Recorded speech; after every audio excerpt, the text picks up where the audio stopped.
Sebuah bangsa memerlukan rasa persatuan dan kesatuan. Namun, belakangan ini di Indonesia seringkali terjadi sebuah konflik seperti terorisme dan korupsi, yang menjadi sebuah ancaman dan permasalahan persatuan dan kesatuan bangsa Indonesia. Maka dari itu, urgensi integrasi nasional perlu ditingkatkan agar semakin kuat rasa persatuan dan kesatuan sebuah bangsa. Namun, apa yang dimaksud dengan urgensi integrasi nasional? Assalamualaikum warahmatullahi wabarakatuh. Perkenalkan, nama saya Dinda Putri Medina dengan nomor pokok mahasiswa 2211031126 dari kelas akuntansi internasional Universitas Lampung. Saya dari kelompok 3 dan tentu saja saya tidak sendiri, saya bersama teman saya yaitu Perkenalkan, nama saya Yuni Wulandari dari kelompok 3 dengan nomor NPM 2211031158.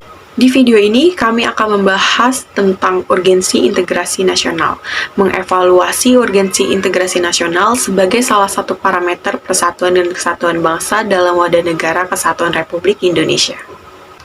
Integritas berasal dari bahasa Latin, integer, yang artinya utuh atau menyeluruh. Dalam Kamus Besar Bahasa Indonesia edisi ketiga tahun 2002, dikemukakan bahwa istilah integrasi mempunyai pengertian pembauran atau penyatuan hingga menjadi kesatuan yang utuh atau bulat. Sedangkan istilah nasional memiliki arti bangsa sebagai bentuk persekutuan dari orang-orang yang berbeda latar belakangnya berada dalam suatu wilayah dan di bawah satu kekuasaan politik. Dari kedua pengertian tersebut dapat disimpulkan bahwa integritas nasional adalah sebuah proses penyatuan berbagai aspek sosial budaya, suku bangsa, dan latar belakang ekonomi menjadi satu kesatuan wilayah, membentuk suatu bangsa yang harus mampu mencapai terwujudnya keselarasan, keserasian, dan keseimbangan dalam mencapai tujuan bersama sebagai suatu bangsa. Dalam realitas nasional, integrasi nasional dapat dilihat dari 3 aspek, yaitu yang pertama, integrasi politik. Dalam tataran integrasi ini terdapat dimensi vertikal dan horizontal. Dimensi yang bersifat vertikal menyangkut hubungan elit dan massa, baik antara elit politik dengan massa pengikut atau antara penguasa dan rakyat, guna menjembatani celah perbedaan dalam rangka pengembangan proses politik yang partisipatif. Sedangkan dalam dimensi horizontal menyangkut hubungan yang berkaitan dengan masalah teritorial, antar daerah, antar suku, umat beragama, dan golongan masyarakat Indonesia. Yang kedua adalah integrasi ekonomi. Yang dimaksud dengan integrasi ekonomi adalah terjadinya saling ketergantungan antar daerah dalam upaya memenuhi kebutuhan hidup rakyat. Dan yang ketiga ada integrasi sosial budaya. Integrasi sosial budaya adalah proses penyesuaian unsur-unsur yang berbeda dalam masyarakat sehingga menjadi satu kesatuan. Dalam integrasi nasional terdapat 5 jenis integrasi, yaitu ada integrasi bangsa, integrasi wilayah, integrasi nilai, integrasi elit massa, dan integrasi perilaku. Yang pertama ada integrasi bangsa. Integrasi bangsa menunjuk pada proses penyatuan berbagai kelompok budaya dan sosial dalam suatu kesatuan wilayah dan dalam suatu pembentukan identitas nasional. Yang kedua ada integrasi wilayah. Menunjuk pada masalah pembentukan wewenang kekuasaan nasional pusat di atas unit-unit sosial yang lebih kecil, yang beranggotakan kelompok-kelompok sosial budaya masyarakat tertentu. Yang ketiga ada integrasi nilai. Integrasi nilai menunjuk pada adanya konsensus terhadap nilai yang minimum yang diperlukan dalam memelihara tertib sosial. Yang keempat ada integrasi elit massa. Menunjuk pada masalah penghubungan antara pemerintah dengan yang diperintah, mendekatkan perbedaan-perbedaan mengenai aspirasi dan nilai pada kelompok elit dan massa. Dan yang terakhir ada integrasi perilaku. Menunjuk pada penciptaan tingkah laku yang terintegrasi dan yang diterima demi mencapai tujuan bersama. Lalu, bagaimana pengembangan integrasi di Indonesia? Menurut Suryo 2002, ada 3 model integrasi dalam sejarah perkembangan integrasi di Indonesia, yakni model integrasi Imperium Majapahit, model integrasi kolonial, dan model integrasi nasional Indonesia. Howard Riggins dalam Muhaimin dan Colin Max Andrews tahun 1995 mengatakan bahwa terdapat 5 pendekatan bagaimana para pemimpin politik mengembangkan integrasi bangsa, yaitu yang pertama, adanya ancaman dari luar. Saat adanya sebuah ancaman dari luar, masyarakat akan bersatu, meskipun berbeda suku, agama, dan ras ketika menghadapi musuh bersama. Yang kedua, gaya politik kepemimpinan. Pemimpin yang karismatik, dicintai rakyatnya, dan memiliki jasa-jasa besar, umumnya mampu menyatukan bangsanya yang sebelumnya tercerai-berai. Gaya politik sebuah kepemimpinan bisa dipakai untuk mengembangkan integrasi bangsanya. Yang ketiga, kekuatan lembaga-lembaga politik, misalnya birokrasi, dikarenakan dapat menciptakan sistem pelayanan yang sama, baik dan juga diterima oleh masyarakat yang beragam. Yang keempat, ideologi nasional. Ideologi nasional merupakan seperangkat nilai-nilai yang diterima dan disepakati. Jika suatu masyarakat, meskipun berbeda-beda tetapi menerima satu ideologi yang sama, maka memungkinkan masyarakat tersebut bersatu. Dan yang kelima atau yang terakhir adalah kesempatan pembangunan ekonomi. Jika pembangunan ekonomi berhasil dan menciptakan keadilan, maka masyarakat bangsa tersebut bisa menerima sebagai satu kesatuan. Namun, jika ekonomi menghasilkan ketidakadilan, maka muncul kesenjangan atau ketimpangan. Dengan pembangunan ekonomi yang merata, maka hubungan dan integrasi antar masyarakat akan semakin mudah dicapai. Kebijakan strategi yang sebaiknya dilakukan di Indonesia agar berkembangnya integrasi adalah 1. Memperkuat nilai bersama, 2. Membangun fasilitas, 3. Menciptakan musuh bersama, 4. Memperkokoh lembaga politik, 5. Membuat organisasi untuk bersama, 6. Menciptakan ketergantungan ekonomi antar kelompok, 7. Mewujudkan kepemimpinan yang kuat, 8. Menghapuskan identitas-identitas lokal, 9. Membaurkan antar tradisi dan budaya lokal, dan yang terakhir, menguatkan identitas nasional. Lalu, apa pentingnya dari sebuah integrasi nasional? Masyarakat yang terintegrasi dengan hak merupakan harapan bagi setiap negara, sebab integrasi masyarakat merupakan kondisi yang diperlukan bagi negara untuk membangun kejayaan nasional demi mencapai tujuan yang diharapkan.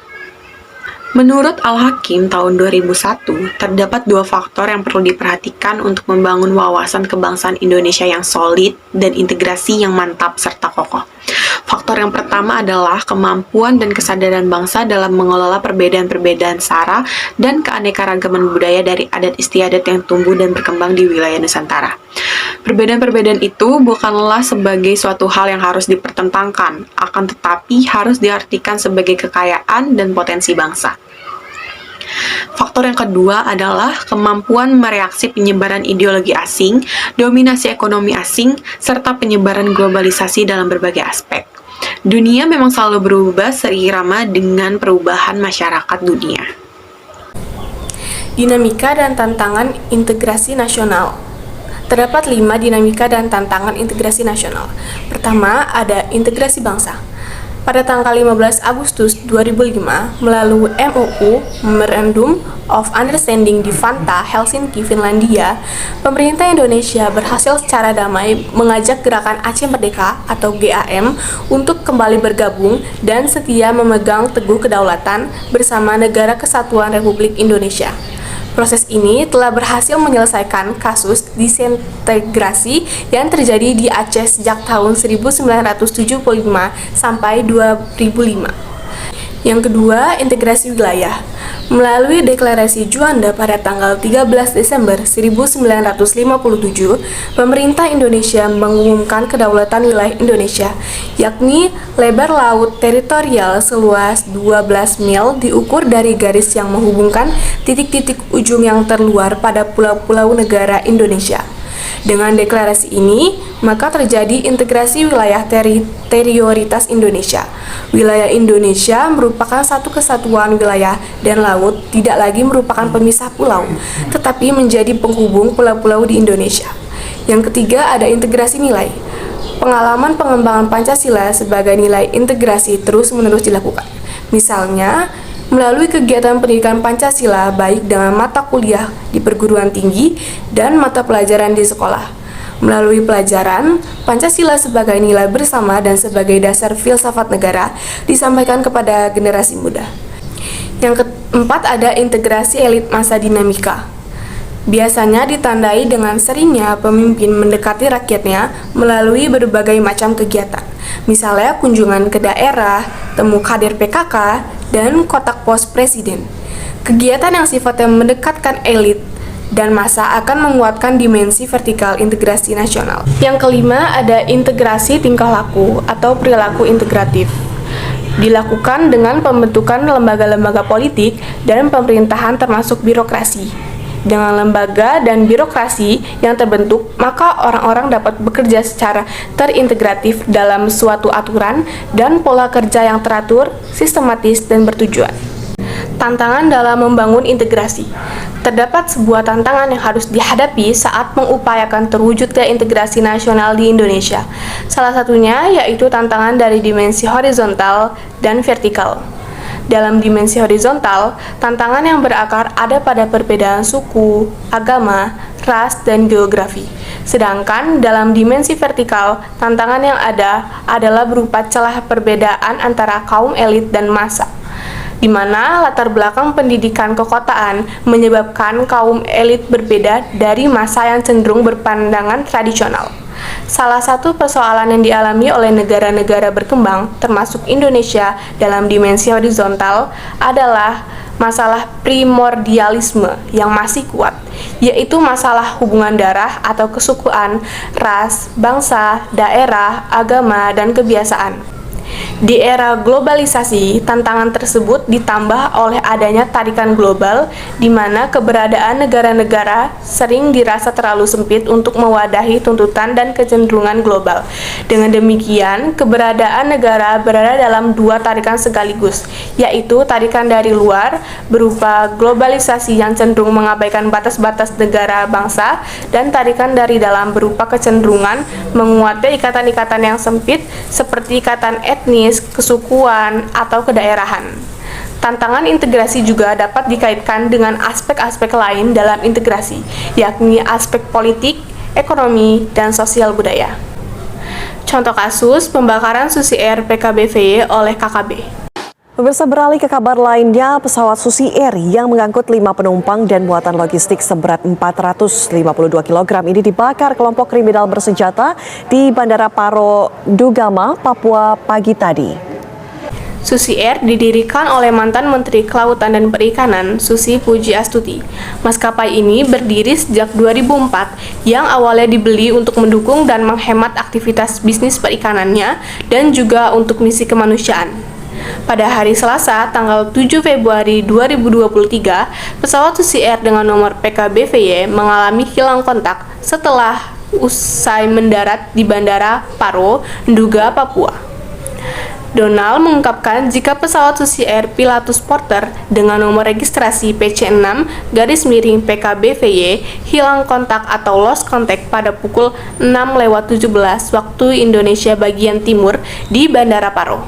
Hal itu terjadi pada saat pesawat Susi Air akan melakukan penerbangan dengan rute Timika, Paro, Timika. Pesawat Susi Air itu membawa 5 penumpang serta barang bawaan dengan total muatan seberat 452 kg. Setelah 2 jam kemudian, pihak Susi Air mendapati ILT pesawat tersebut dalam kondisi aktif sekira pukul 9:12 waktu Indonesia bagian timur. Kemudian, perusahaan menjalankan kondisi emergensi di internal dengan mengirimkan pesawat lain untuk mengecek posisi pesawat Susi Air yang hilang kontak tersebut dan ditemukan dalam kondisi terbakar di runway. Dugaan sementara terbakarnya pesawat tersebut bukan karena gangguan teknis, namun ada hal lain yang menyebabkan pesawat terbakar, sebab pesawat mendarat dan parkir dengan aman. Kapolda Papua Irjen Matius Fakhiri membenarkan berita bahwa pesawat Susi Air terbakar di lapangan terbang di Paro. Pesawat tersebut diduga dibakar oleh KKB, kelompok kriminal bersenjata yang dipimpin oleh Egyanus Kogoya atau inisial EK, pilot Kapten Philips M asal Selandia Baru, dan 5 orang penumpang juga disandra olehnya. Pihak KKB Papua yang dipimpin oleh Egyanus Kogoya telah mengakui bahwa pihaknya telah membakar pesawat Susi Air, dan ia juga mengakui telah menyandra pilot pesawat Susi Air tersebut. Aksi KKB itu ternyata berawal dari adanya tindakan pengancaman dan penyanderaan kepada 15 pekerja bangunan Puskesmas Paro oleh KKB. Fakiri menduga Egyanus Kagoya mengira pesawat tersebut akan digunakan untuk mengevakuasi pekerja bangunan. Akibatnya, KKB melakukan aksi pembakaran tersebut. Kesimpulan, integrasi nasional adalah suatu proses penyatuan atau pembauran berbagai aspek sosial budaya ke dalam kesatuan wilayah dan pembentukan identitas nasional atau bangsa yang harus dapat menjamin terwujudnya keselarasan, keserasian, dan keseimbangan dalam mencapai tujuan bersama sebagai suatu bangsa. Integrasi nasional bangsa diperlukan guna membangkitkan kesadaran akan identitas bersama, menguatkan identitas nasional, dan membangun persatuan bangsa. Tujuan dan kejayaan nasional tidak akan bisa dicapai tanpa adanya integrasi nasional. Memiliki perbedaan dan keragaman menjadi pedang bermata dua bagi Indonesia. Kesadaran bersama diperlukan untuk membangun sebuah integrasi nasional. Terima kasih atas perhatiannya.